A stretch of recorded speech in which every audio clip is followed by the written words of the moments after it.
Praise the Lord. Good morning, అందరికీ వందనాలు. Welcome back to the Bible reading programme. Bible reading ప్రోగ్రామ్కి స్వాగతం.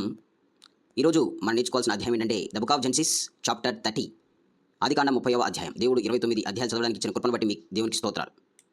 ఇందులో భాగంగా మనం యాకోబు రాహేలు గురించి తెలుసుకుంటాం. యాకోబు రాహేలు మధ్య కన్వర్జేషన్, సంభాషణ ఎలా జరిగింది అనే విషయాలు మనం చూస్తాం. మర్చిపోకండి, read the Bible everyday. Let's start our programme. రాహేలు యాకోబు యొక్క మధ్య జరిగిన సంభాషణ ఎలా జరిగిందో చూద్దాం. మొదటి వచనం. రాహేలు యాకోబు ద్వారా తన పిల్లలకు కలుగకపోవడం చూసి తన అక్క మీద అసూయపడింది. ఆమె యాకోబుతో, నాకు గర్భఫలం ఇయ్యి, లేకపోతే నేను చచ్చిపోతాను అన్నది. ఇక రాహేలు యాకోబు దగ్గరకు వచ్చి, యాకోబు యజమానుడా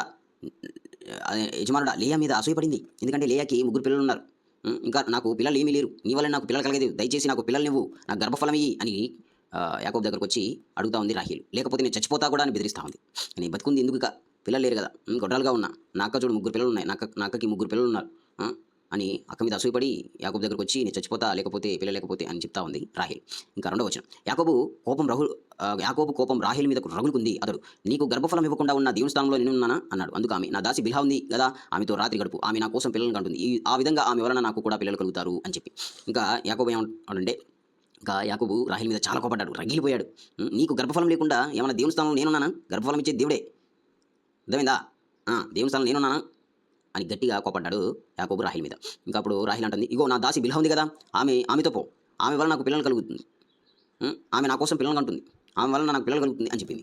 ఎందుకంటే దాసికి కలిగి ఉన్నది మొత్తం కూడా రాహేల్దే అవుతుంది కాబట్టి. ఎందుకంటే దాసి కదా, బిల్హా దాసి అని చెప్పింది. 3వ తర్వాత వచనం. తన దాసి బిల్హాను తనకి భార్యగా ఇచ్చింది. యాకోబు ఆమెతో లైంగికంగా కలిశాడు. అప్పుడు బిల్హా గర్భవతి అయి యాకోబుకు ఒక కొడుకుని కన్నది. అప్పుడు రాహేలు, దేవుడు నాకు తీర్పు తీర్చాడు, ఆయన నా మొర విని నాకు కుమారుని దయచేశాడు అనుకొని అతనికి దాను అని పేరు పెట్టింది.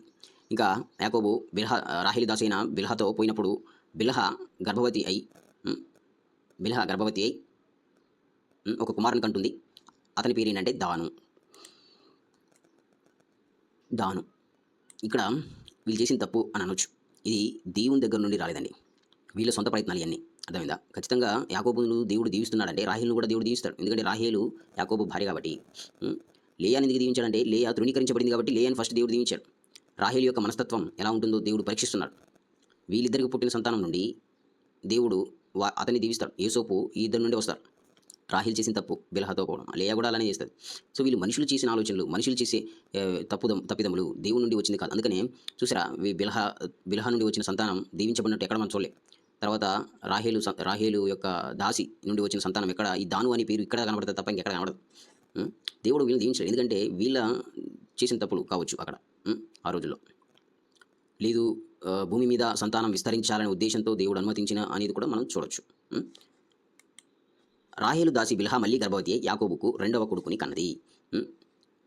రాహేలు దాసి బిల్హా మళ్ళీ గర్భవతి అయింది, 2వ కొడుకుని కన్నది. అప్పుడు రాహేలు, దేవుని కృప విషయంలో నా అక్కతో పోరాడి గెలిచాను అనుకుని అతనికి నఫ్తాలి అని పేరు పెట్టింది. ఇంకా రాహేలే ఏమనుకుంటుంది చూడు, దేవుని కృప విషయంలో నాకు అక్కతో పోరాడి గెలిచాను, నా దాసి బిల్హాతో నాకు ఇంక మరొక కుమారుడు అనుగ్రహించబడ్డాడు అని అతనికి నఫ్తాలి అని పేరు పెట్టింది. ఎవరు? రాహేలే మొత్తం. నెక్స్ట్ వచనం. లేయా తనకు కానుపు ఉడిగిపోవడం చూసి తన దాసి జిల్పాను యాకోబుగా భార్యగా ఇచ్చింది. ఇక లేవడాలేదన్నమాట. ఈమె నా చెల్లెలు, ఈమె నా మీద పెత్తనం ఏంటి అని ఆలోచించుండొచ్చు. జిల్పా యాకోబు కొడుకుని కన్నది. జిల్పా ఎవరు? జిల్పా లేయా దాసి. తన దాసి అయిన జిల్పాను యాకోబుకి ఇచ్చింది. రాహేలేమో బిల్హాను ఇస్తే ఈ లేయానేమో జిల్పాను ఇచ్చింది. అప్పుడు నెక్స్ట్ వచనం. అప్పుడు లేయా, ఇది అదృష్టమే కదా అనుకుని అతనికి గాదు అని పేరు పెట్టింది. ఏం పేరు పెట్టింది? గాదు కుమారుడు ఎవరు? గాదు ఎవరు? లేయా దాసి అయిన జిల్పాకు పుట్టిన కుమారుడు. లేయా దాసి అయిన జిల్పా యాకోబుకు 2వ కొడుకును కూడా కన్నది. లేయా, నేను భాగ్యవంతురాలని, స్త్రీలు నన్ను భాగ్యవంతురాలు అంటారు అని అతనికి ఆషేరు అని పేరు పెట్టింది. ఆషేరు అని పేరు పెట్టడం జరిగింది. ఒక నిమిషం, మౌస్ రాలేదు. అప్పుడు లేయా దాసి అయిన జిల్పా కూడా 2 కుమారులు పుట్టారు. ఒకళ్ళేమో గాదు, 2వ వాడేమో ఆషేరు. నెక్స్ట్ వచనం. గోధుమల కోత కాలంలో రూబేను వెళ్ళి పొలంలో మంత్రమూలిక వేర్లు చూసి తన తల్లి లేయాకు తెచ్చి ఇచ్చాడు. రూబేన్ ఎవరు? లేయా కుమారుడు కదా, లేయా కుమారుడు. అప్పుడు రాహేలు, నీ కొడుకు తెచ్చిన మంత్ర మూలికలో కొన్ని నాకు ఇవ్వు అని లేయాతో అంది. రాహేలు కూడా తన అక్కతో, ఇగో నీ కొడుకు తెచ్చాడు కదా ఎవడు రూబేను, ఆ మంత్రమూలిక వేర్లు ఉన్నాయి కదా అది నాది నాకు కూడా కొన్ని ఇవ్వు అని అంటున్నాడు. గోధుమల కాలంలో. అందుకు ఆమె నా భర్తను తీసుకున్నావు కదా అది చాలదా, ఇప్పుడు నా కొడుకు తెచ్చిన మూలికలు కూడా తీసుకుంటావా అంది. ఖచ్చితంగా అసూయ పడింది. ఇంకా అసూయ పడినప్పుడు ఈమె కూడా ఆమె మీద నెగిటివ్ ఫీలింగ్ అయ్యిందనమాట. ఉమ్. ఇప్పుడు ఎవరైతే ఒక వ్యక్తి మీద ఇంకొక వ్యక్తి అసూయపడతాడో ఉమ్, ఖచ్చితంగా ఈ వ్యక్తి అంటే అతనికి కూడా ఇష్టపడదు. ఖచ్చితంగా డిస్టెన్స్ ఏర్పడుతుంది. ఖచ్చితంగా ఏర్పడుతుంది. అది మంచి పద్ధతి కాదు. అది దేవుని చిత్తం అసలే కాదు. ఉమ్. ఎవరైనా ఇద్దరి మధ్య అసూయ అస్సలు ఉండకూడదు. విశ్వాసుల మధ్య అస్సలు అసూయ ఉండకూడదు. విశ్వాసం మధ్య అసలు అసూయ అని ఉండకూడదు. ఒకవేళ అలాంటి అసూయ ఉన్నట్లయితే దేవుడి దగ్గరకు వచ్చి ఖచ్చితంగా మనం దాన్ని ఒప్పుకోవాలి. దేవుడు దాన్ని తీసేస్తాడు. అది సంఘానికి మంచి పద్ధతి కాదు. ఆ సాయంకాలం యాకోబు పొలం నుండి వచ్చేటప్పుడు లేయా అతనికి ఎదురుగా వెళ్ళి, నువ్వు నా దగ్గరికి రావాలి, నా కొడుకు తెచ్చిన మంత్రమూలికలతో నిన్ను కొన్నాను అని చెప్పింది. కాబట్టి అతడు రాత్రి ఆమెతో ఉన్నాడు. దేవుడు లేయా మనవి విన్నాడు. ఆమె గర్భవతి అయి యాకోబుకు 5వ కొడుకుని కన్నది. మంత్రమూలికలు తెచ్చింది. ఇంకా యాకోబుని ఆ రాత్రి ఆమెతో ఉన్నాడు. అప్పుడు దేవుడు లేయా మనవి ఆలకించాడు. ఆమె గర్భవతి యాకోబుని కన్నదిక. ఈ లూజ్ అయిపోయింది.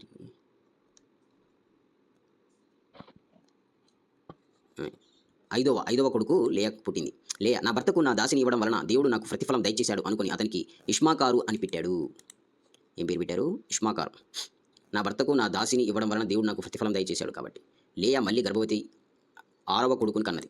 6వ కొడుకు కూడా, అంటే లేయాకు ఎంతమంది కొడుకులు చూద్దాం. అప్పుడు లేయా, దేవుడు నాకు మంచి బహుమతి దయచేశాడు.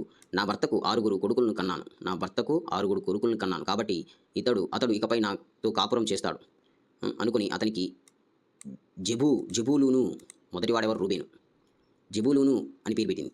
ఆ తర్వాత ఆమె కూతుర్ని కని ఆమెకు దీనా, కూతురు కూడా ఉంది, దీనా అనే పేరు కూడా పెట్టినట్టు మనం చూస్తాం. దేవుడు రాహేలును జ్ఞాపకం చేసుకున్నాడు. ఆమె మనవి విని ఆమె గర్భం తెరిచాడు. అప్పుడు ఆమె గర్భవతి అయి తన కొడుకును కని దేవుడు నా నింద తొలగించాడు అనుకుని ఇంకా ఆమె యెహోవా నాకు ఇంకొక కొడుకుని ఇస్తాడుగాక అనుకుని అతనికి యోసేపు అని పేరు పెట్టింది. ఈ యోసేపు గుర్తుపెట్టుకోండి. చెప్పాను కదా, యాకోబు రాహేలు ద్వారానే వచ్చిన సంతాన్ని దేవుడు దీవిస్తాడని. యోసేపు, దేవుడు అంటే యోసేపు చాలా ఇష్టం. అన్నలు గిన్నెలు అందరూ ఉంటారు. రూబేను, బిల్హాద్కు పుట్టిన వాళ్ళు, జిల్పాకి పుట్టిన వాళ్ళు, రాహేలుకు పుట్టిన వాళ్ళు, లేయాకు పుట్టిన వాళ్ళందరూ అన్నదమ్ములు అనమాట. రాహేలు యోసేపును కన్నా తర్వాత యాకోబు లాబానుతో, నన్ను పంపివేయి, నా స్థలానికి నా దేశానికి తిరిగి వెళ్తాను. లాబానుతో అంటుంది, ఇంకా పంపేయి, మా స్థలానికి పోతాం, మా దేశానికి పోతాం అని. నెక్స్ట్ వచ్చిన, నా భార్యలను నా పిల్లలను నాకు అప్పగించిను, నేను వెళ్ళిపోతాను, వారి కోసం నీకు సేవ చేశాను, నేను సేవ చేసిన విధానం నీకు తెలుసు కదా అని చెప్పాడు యాకోబు. అంటున్నాడు, ఇంకా నా భార్య పిల్లలందరినీ నాకు పంపించేసేయి, ఇంతవరకు నీకు సేవ చేశాను కదా, ఈ సేవ చాలు అని అంటున్నాడు. అందుకు లాబాను అతనితో, నీ దయ నా మీద ఉంటే నా మాట విను, నిన్ను బట్టి యెహోవా నన్ను ఆశీర్వదించాడని నేను శకునం చూసి తెలుసుకున్నాడు.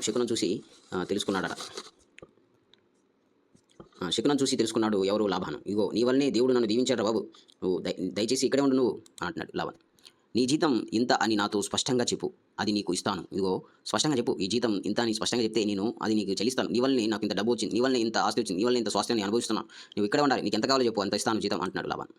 ఇంకా యాకోబు అతన్ని చూసి, నేను నీకే విధంగా సేవ చేశానో, నీ మందలు నా దగ్గర ఎలా ఉండేవో అది నీకు తెలుసు. నేను రాకముందు నీకున్నది కొంచెమే, అయితే అది బాగా అభివృద్ధి పొందింది. నేను అడుగుపెట్టిన చోటల యెహోవా నిన్ను ఆశీర్వదించాడు. అయితే నేను నా సొంత ఇంటి వారి కోసం ఎప్పుడు సంపాదించుకుంటాను అన్నాడు. యాకోబు అంటున్నాడు, మొత్తం నీకే సంపాదించి పెట్టేశాను. దేవుడు నేను ఎక్కడ అడుగు పెడితే అక్కడ నేను ఆశీర్వదించాడు. నా వల్ల నీ మొత్తం చాలా అభివృద్ధి పొందావు. నీ రాకముందు నీకు కొంచెమే ఉండేది.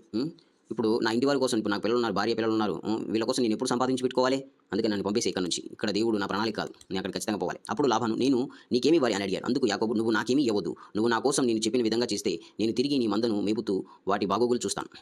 ఇంకా లాబాను అంటున్నాడు, నీకేం కావాలి అడుగు అంటున్నాడు. యాకోబు అంటున్నాడు, నువ్వు నాకేమి ఇవ్వద్దా బాబు, నువ్వు నాకేమి ఇవ్వద్దు, నువ్వు నా కోసం చెప్పిన విధానం చేస్తే చాలు, నీ తిరిగి మీ మందను మేపుతా. ఈ రోజు నేను నీ మంద అంతట్లో నడిచి చూసి పొడలైన మచ్చలైన గల ప్రతి గొర్రెను, గొర్రె పిల్లలో నల్లని ప్రతి దానిని, మేకల్లో మచ్చలైన పొడలైన గల వాటిని వేరు చేస్తున్నాను. అలాంటివన్నీ నాకు జీతం అవుతాయి. ఇంకా పొడలైనను మచ్చలైనను అన్ని వేరు చేస్తాను. అలాంటివి మొత్తం నాదే అని చెప్పి జీతం ఇంత. ఇక ముందు నాకు రావాల్సిన జీతం గూర్చి నువ్వు చూడడానికి వచ్చినప్పుడు నా న్యాయమైన ప్రవర్తనే నాకు సాక్ష్యం అవుతుంది. మేకల్లో పొడలు మచ్చలు లేనివి, గొర్రెపిల్లలో నల్లగా లేనివి నా దగ్గర ఉంటే నేను దొంగిలించానని చెప్పవచ్చు అన్నాడు. కానీ చెప్పేశాడు అన్నమాట, వాటి నాకు ఇవ్వాలి. అప్పుడు ఆ మందలు ఆ చువ్వల ముందు చూలు కట్టి చారలు, పొడలు, మచ్చలు గల పిల్లలను ఈనాయి. ఇప్పుడు ఈ యాకోబు ఆ మందలన్నింటిలో వేరు చేశాడు కదా, పొడలు మచ్చలైన ఇవన్నీ కూడా వేరు చేసి మొత్తం నాకు ఆస్తిగా ఉంటుంది, నాకు జీతంగా ఉంటుందని చెప్పింది కదా. అప్పుడు ఏమైందంటే దేవుడు అంటే యాకోబు దీన్నైతే తీసుకున్నాడో అవి బాగా అభివృద్ధి పొందాయి, పిల్లలు అన్ని ఈనాయి అనమాట. ఇంకా రెండింతలైంది. యాకోబు తన గొర్రె పిల్లలను వేరు చేసి చారల గల వాటి వైపు తర్వాత లాభాను మందలో నల్లని వాటి వైపుకు మందలు ముఖాలు తిప్పి తన మందలను లాభాను మందతో ఊచకుండా వాటిని వేరుగా ఉంచాడు. ఇంకా తన మందను వేరుగా యాకోబు మందను వేరుగా లాభాను మందను వేరుగా చేసేసాడు. యాకోబు మంద బాగా పిల్లలు ఈని బాగా అభివృద్ధి చెందింది. మందలో బలమైనవి చూలు కట్టినప్పుడల్లా అవి ఆ చువ్వల ముందు చూలు కట్టే విధంగా యాకోబు మందకు ఎదురుగా కాలువలో ఆ చువ్వలు పెట్టాడు. మంద బలహీనమైనప్పుడు పెట్టలేదు. ఆ విధంగా బలహీనమైనవి లాభానుకు, బలమైనవి యాకోబుకు వచ్చాయి. ఇంకా యాకోబు చాలా కేర్ఫుల్గా తీసుకున్నాడు. చాలా ఎక్స్పర్ట్ అనమాట గొర్రెలు మేపడంలో. గొర్రెలు ఎలా మేపాలి, గొర్రెలకి ఎలా ఆహారం పెట్టాలి, గొర్రెలను ఎక్కడ ఉంచాలి, గొర్రెలు ఎప్పుడు పిల్లలు కానీ విధానం విషయంలో అన్ని విషయాలలో శ్రద్ధ వహించాడు యాకోబు. కాబట్టి యాకోబు కలిగిన మొత్తం బలంగా, లాభానుకు కలిగిన మొత్తం బలహీనంగా కనబడింది. ఎందుకంటే యాకోబు పక్షాన దేవుడు ఉన్నాడు కాబట్టి. ఆ విధంగా ఆ మనిషి అత్యధికంగా అభివృద్ధి పొంది విస్తారమైన మందలు, దాసదాసీలు, ఒంటెలు, గాడిదలు గలవాడు. ఇంకా ఆ విధంగా ఇంకా యాకోబు ఏమయ్యాడంటే అభివృద్ధి పొందాడు. ఒంటెలు, దాసులు, దాసదాసీలు, ఒంటెలు, మందలు, గాడిదలు ఎన్ని గలవాడు అయ్యాడనమాట. అందుకు లాబాను మంచిది, నీ మాట ప్రకారమే కానివ్వు అన్నాడు. ఇంకా దాని ప్రకారమే కానివ్వు అని చెప్పేసి లాబాను అన్నాడు. ఆ రోజు లాబాను చారలు మచ్చలు ఉన్న మేకపోతులు, పొడలు మచ్చలు గల ఆడ మేకపోతులను, కొంచెం తెలుపు గల ప్రతి దాని గొర్రె పిల్లలు నల్లవాటిని అన్నింటినీ వేరు చేసి తన కొడుకులకు అప్పగించేశాడు. ఎవరు? ఆ రోజు లాబాను మొత్తం వేరు చేసేసి తన కొడుకులకి అప్పగించేసేశాడు, పంచేశాడు మొత్తం. తనకు యాకోబుకు మధ్య 3 రోజుల ప్రయాణం అంత దూరం పెట్టాడు. లాబానుకు చెందిన మిగిలిన మందను యాకోబు మేపుతూ ఉన్నాడు. ఇంకా 3 రోజులు ప్రయాణంతో దూరం పెట్టాడు. ఇంకా లాబానుకు చెందిన మిగిలిన యాకోబు మేపుతూ ఉన్నాడు. యాకోబు గంగా, రావి, బాదం,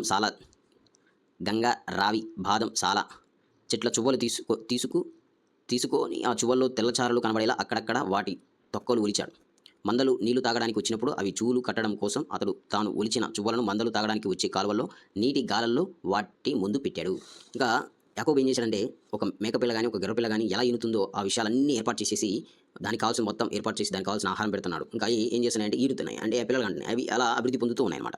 సో ఈ విషయాలు ఎద్దేలో చూస్తాం ఫ్రెండ్స్. చూశారు కదా, యాకోబు, రాహేలు, తర్వాత లేయాకి సంతానం ఎలా కలగడం, తర్వాత యూసుఫ్ పుట్టడం, లాబాను యాకోబు మధ్య సంభాషణ, దేవుడు యాకోబుని దీవించడం, లాబాను తన కలిగిన మందలో కొంత వాటిని వేరు చేయడం, అవి దేవుడు ఆ మందలను దీవించడం, తనకి దాసీలను, మందలను, గాడిదలను, ఎడ్లను అన్ని కూడా యాకోబుకి ఇచ్చి దేవుడు దీవించినట్టుగా మనం ఈ అధ్యాయంలో చూస్తాం. Thanks to everyone. Gospel message to the world. దేవుని నామానికి మహిమ కలుగును గాక. మరొక అధ్యాయంతో మరొక రోజు కలుసుకుందాం. ఆమేన్.